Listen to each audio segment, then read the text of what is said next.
Evening student. आज हम year second year में फर्स्ट पेपर ज्ञान तथा पाठ्यचर्या के अंतर्गत आज का हमारा टॉपिक है शिक्षण अधिगम सामग्री का वर्गीकरण। जो शिक्षण अधिगम सामग्री है उसका वर्गीकरण हम किस प्रकार करेंगे जो कि छात्रों के लिए उपयोगी सिद्ध हो सके। इसके साथ साथ हम इसमें देखेंगे जो शिक्षार्थी है उसकी इंद्रियों को क्रियाशील बनाने के लिए हम शिक्षण अधिगम सामग्री का उपयोग इस प्रकार करें कि छात्रों को पढ़ने में रुचि उत्पन्न हो सके।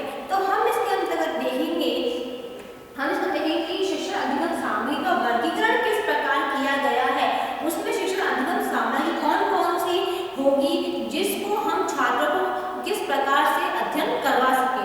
आज उसके बारे में आज हम अध्ययन करेंगे जिससे हम शिक्षण जो अधिगम सामग्री है उसका प्रदर्शन करके छात्रों को उसका उपयोग करने के लिए हम किस प्रकार प्रेरित करेंगे इसके बारे में हम देखेंगे। सबसे पहले हम देखते हैं कि विद्यार्थी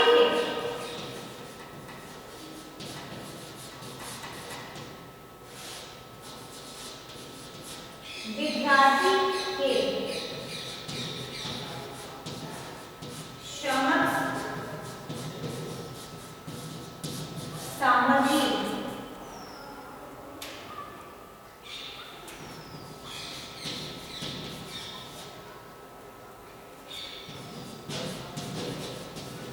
प्रस्तुतिकरण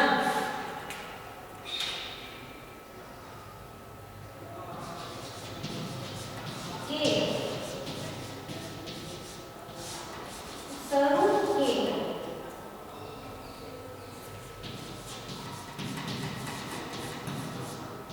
आधार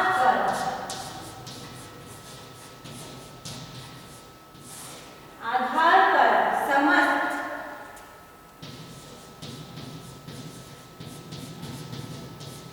शैक्षणिक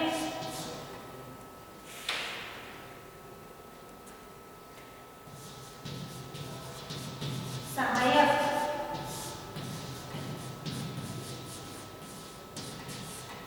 सामग्री दो वर्गों में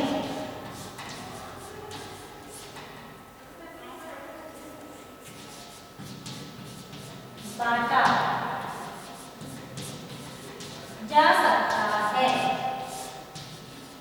इसके अंतर्गत हम देखेंगे कि विद्यार्थी के समक्ष जो सामग्री हमें प्रस्तुत करनी है उसके स्वरूप के आधार पर जो शैक्षणिक सहायक सामग्री है उनको दो भागों में वर्गीकृत किया गया है। अब कौन सा किया गया है वर्गीकृत? तो पहली है हमारी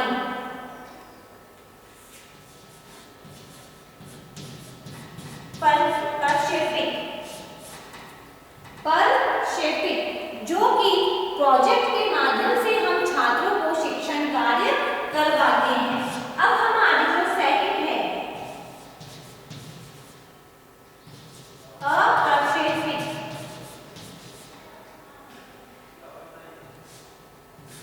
सामग्री। अब इसके अंतर्गत वे सामग्री आती है जो कि हम देखें जो इलेक्ट्रॉनिक के माध्यम से नहीं चलती है उसको अप्रक्षेपित सामग्री के अंतर्गत सम्मिलित किया जाता है। और प्रक्षेपित सामग्री के अंतर्गत वे सामग्री आती है जो इलेक्ट्रॉनिक के माध्यम से चलती है। जैसे फॉर एग्जांपल हमें प्रोजेक्ट के माध्यम से पढ़ाना है, छात्रों को चलचित्र दिखाने हैं तो हम इसके लिए हमें लाइट की आवश्यकता पड़ती है। और अप्रक्षेपित सामग्री के अंतर्गत जो चार्ट होते हैं, जो मॉडल्स होते हैं, मानचित्र होते हैं उनके माध्यम से हम छात्रों को शिक्षण कार्य करवाते हैं। तो हम अगर देखें तो इसमें क्या होता है विद्युत की आवश्यकता पड़ती है। विद्युत की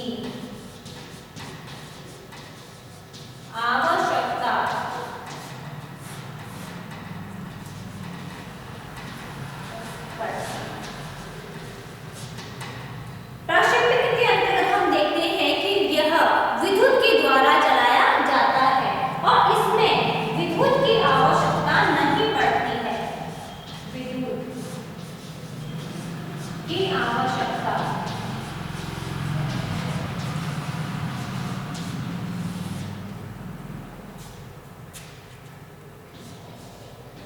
नहीं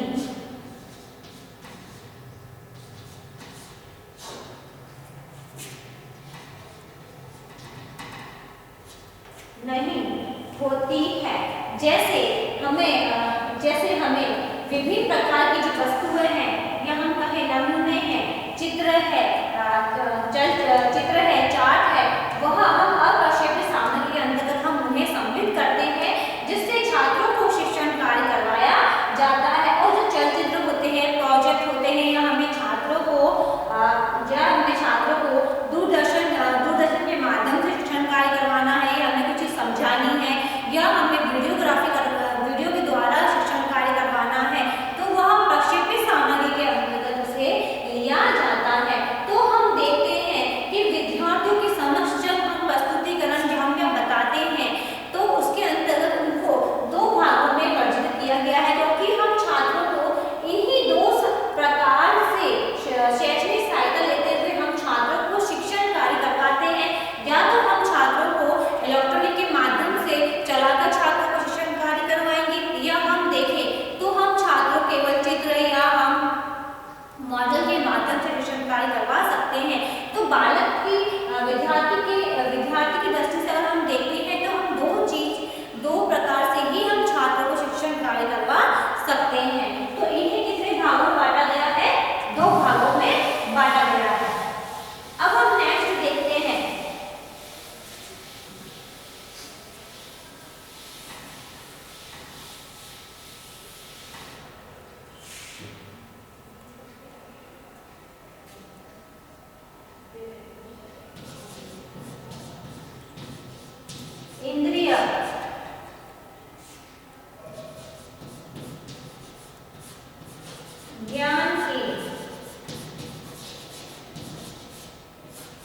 इंद्रिय ज्ञान के माध्यम के आधार पर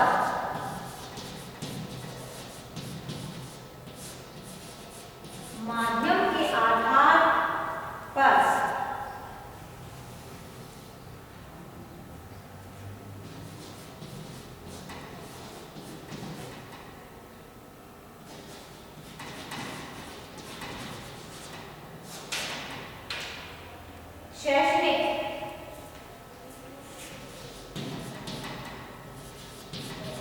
सहायक सामग्री को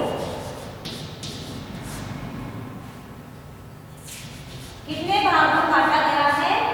3 भागों में बांटा गया है।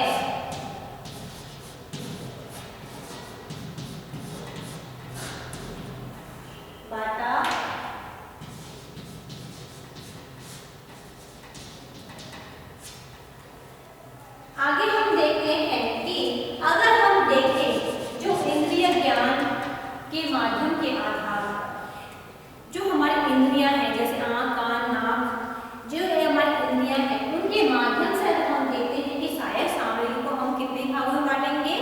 3 भागों में बांटेंगे। पहला इसके अंतर्गत है श्रव्य साधन, दृश्य साधन और श्रव्य दृश्य साधन। क्योंकि श्रव्य साधन के अंतर्गत हम उस सामग्री जो श्रव्य साधन को हम करते हैं तो हम केवल उसको सुनते हैं। दृश्य साधन के अंतर्गत हम सुनते भी और देखते हैं, इसमें हम अपने इंद्रियों का संपूर्ण उपयोग करते हैं। श्रव्य संसाधन में हम सुनते भी और देखते भी है। तो ये 3 भागों में इसे बांटा गया है, जो कि इंद्रिय ज्ञान के माध्यम के आधार पर इसको 3 भागों में वर्गीकृत किया गया है। अब हम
प्राकृतिक, दूसरा है मौलिक या उद्भूत। इसे भी दो भागों में वर्गीकृत किया गया है। जो दृश्य साधन है जिसमें पहला है प्राकृतिक, दूसरा है मौलिक या अद्भुत। अब हम तीसरा साधन देखते हैं। तीसरा है श्रव्य दृश्य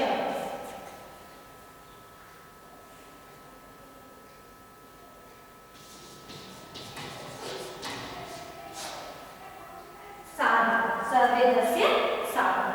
तो इनको तीन भागों में बांटा गया है, श्रव्य साधन, दृश्य साधन, श्रव्य दृश्य साधन। जिसके अंतर्गत मैंने आपको बताया कि श्रव्य साधन को दो भागों में बांटा गया है, दृश्य साधन को बांटा गया है और श्रव्य दृश्य साधन है। अब इसके अंतर्गत हम देखते हैं कि जो श्रव्य साधन है वे क्या है।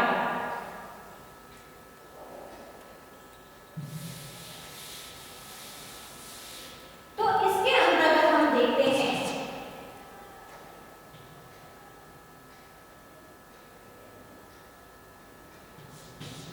जिनको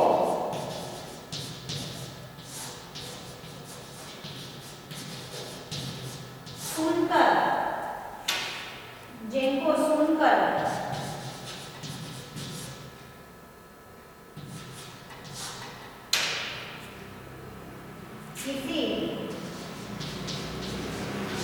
किसी बात को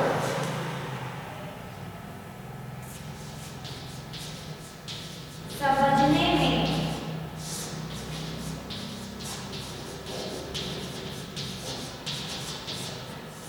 सहायता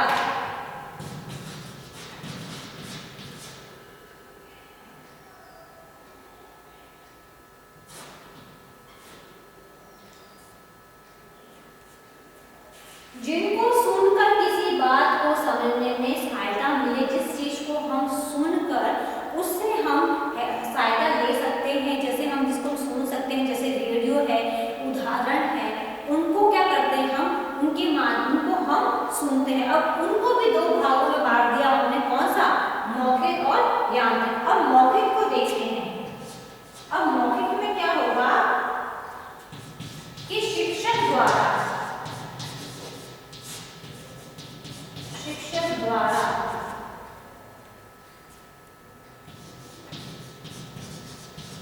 उदाहरण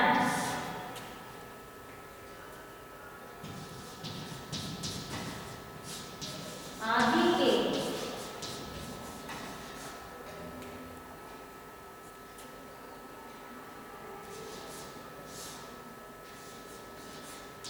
माध्यम से प्रकाश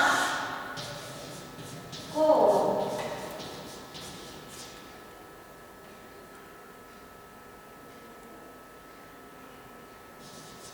समझाना। अब मौखिक के अंतर्गत क्या करते हैं कि शिक्षक द्वारा छात्रों को उदाहरण के द्वारा पाठ को समझाया जाता है, क्योंकि जब हम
यंत्र के अंतर्गत क्या होगा कि जो किसी उद्देश्य विशेष को लेकर बनाए गए हों, कि जिसका उद्देश्य निर्धारित किया जाता है, जैसे रेडियो है, टेप रिकॉर्डर है, जिसके अंदर हम किसी भी चीज को टेप करके रख सकते हैं, जो रेडियो है उसके माध्यम को भी न्यूज हम ले सकते हैं, तो वह किसी उद्देश्य के लिए बनाए जाते हैं, उनका उद्देश्य कहीं ना कहीं होता है, तो वह चीज तो यह भी अधिगम सामग्री के अंतर्गत यांत्रिक को भी साधन माना गया है। अब हम देखते हैं नेक्स्ट दृश्य साधन।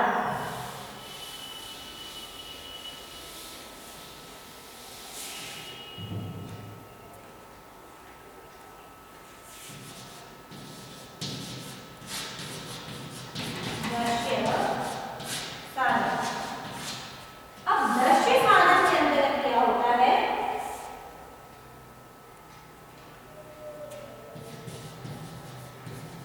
जिन्हें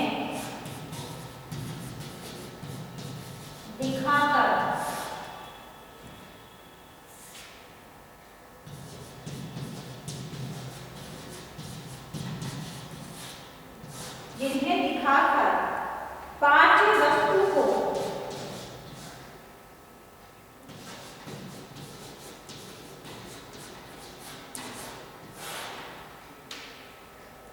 समझाने में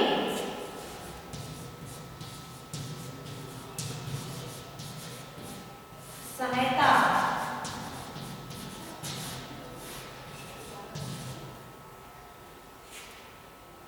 मिलती है। अब दृश्य साधन में क्या होता है कि जिन्हें हम दृश्य साधन वे साधन होते हैं जिन्हें हम दिखाकर जो हमारी पाठ्य पुस्तक है उसमें हमें सहायता मिलती है। जब हम किसी भी टॉपिक को पढ़ाएंगे उस रिलेटिव अगर हम छात्रों को हम चार्ट दिखा रहे हैं तो छात्र उस चार्ट को देखकर उसमें विशेष प्रकार की रुचि उत्पन्न होगी और पाठ से संबंधित जो टॉपिक को समझने की वह कोशिश करता है।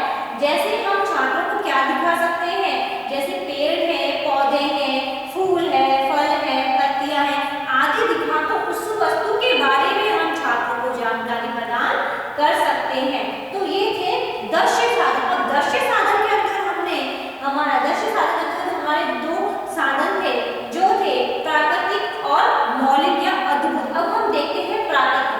अब प्राकृतिक में क्या होगा,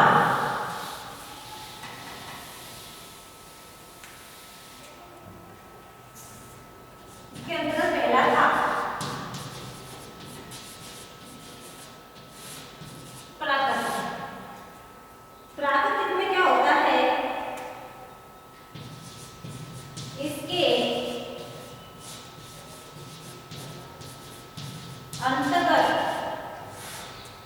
इसके अंतर्गत वे प्राणी या पदार्थ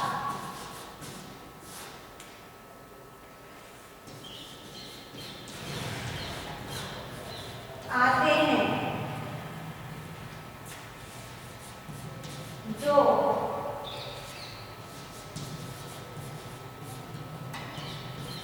स्वतः ही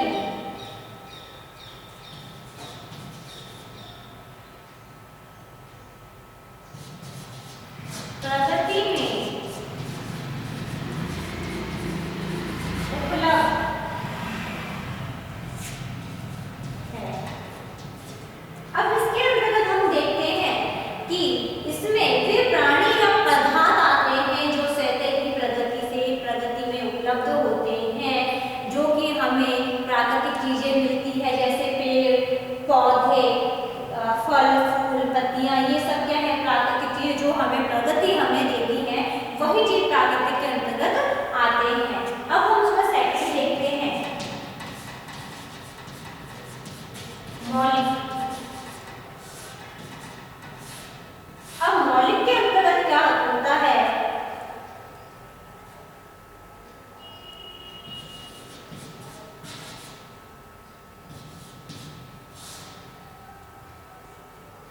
कविता,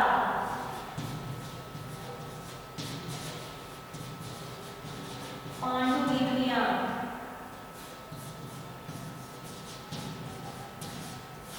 आते हैं।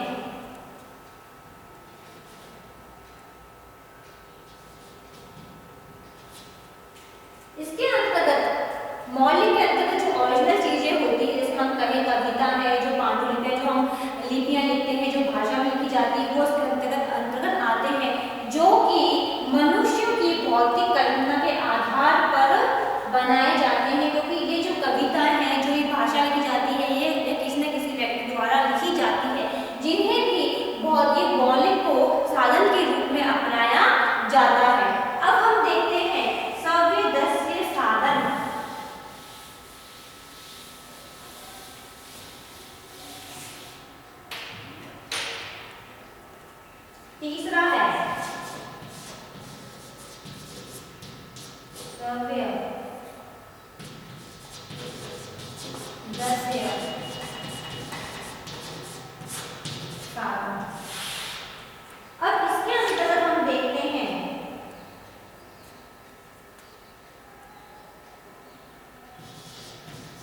इसमें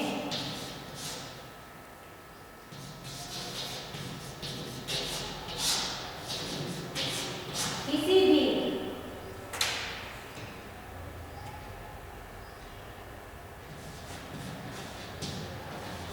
पाठ्यांश को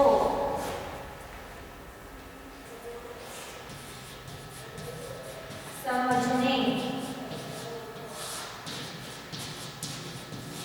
हेतु